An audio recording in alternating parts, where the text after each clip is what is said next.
Rapport. What is it? Why do we need it in our classrooms? Is it more important than lesson planning? Is it really necessary to teach adults effectively? If I spend too much time on rapport, am I wasting class time? Isn't it better to focus my energy on instruction?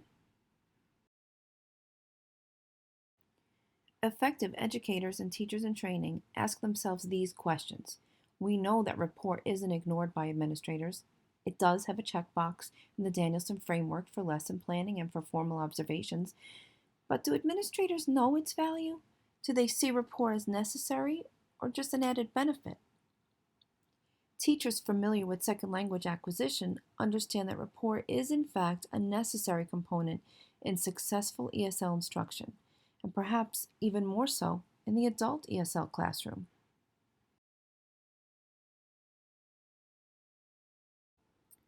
Let's explore why. Language learning requires risk. Students must be willing to try and fail and try again, much like a baby starting to speak for the first time will try and fail. If babies with emerging language were not free to take risks and make errors, but instead were stifled or ridiculed, language development could not progress at its best rate.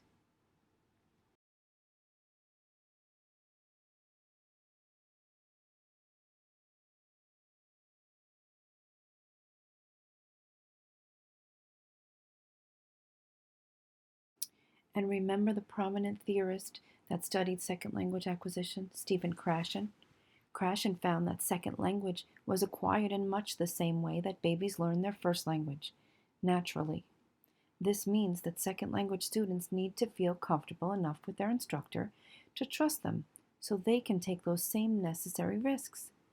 And rapport is the way in which teachers develop the safe place for students to take those risks. Building a safe classroom climate and a friendly rapport with students starts on the first day of class. Teachers that share information about themselves as an icebreaker, for example, and invite students to follow suit set a tone for listening from the first meeting. Teachers can then use this time to model extreme tolerance for grammatical errors in speaking in an effort to encourage communication and sharing of ideas rather than perfection. An obvious way to build rapport with students as a daily routine is to simply greet them personally before the start of each class. Some teachers stand in the doorway as each student enters.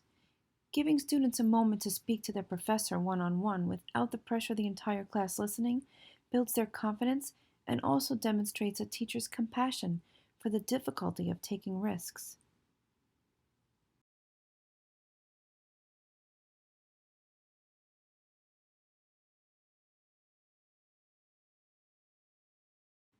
Other ideas to build rapport include arranging classroom furniture so that it's conducive to conversation. Also, just smiling or remembering students by name are key elements in creating a trusting environment and building a rapport with students.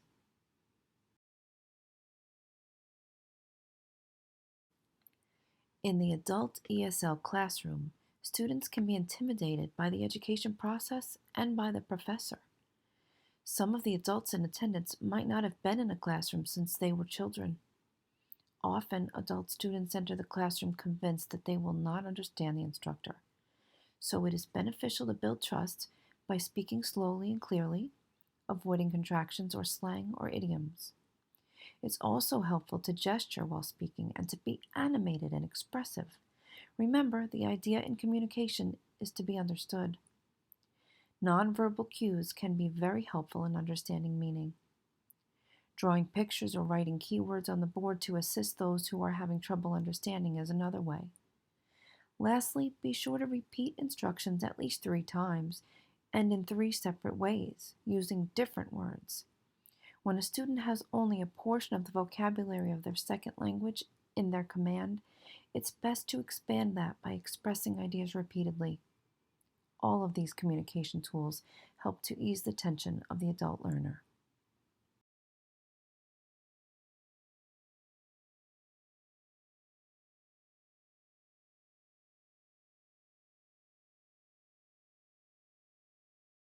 So, is rapport more important than lesson planning? Well, yes and no. Building rapport is a key part of effective lesson planning, particularly for the adult ESL class. Without first building a rapport with students and earning their trust, they will not feel safe enough to take risks. And without risk, the most wonderful of lesson plans are rendered ineffective. Grammar and writing lessons are a valuable and necessary part of language instruction, but they cannot supersede rapport building.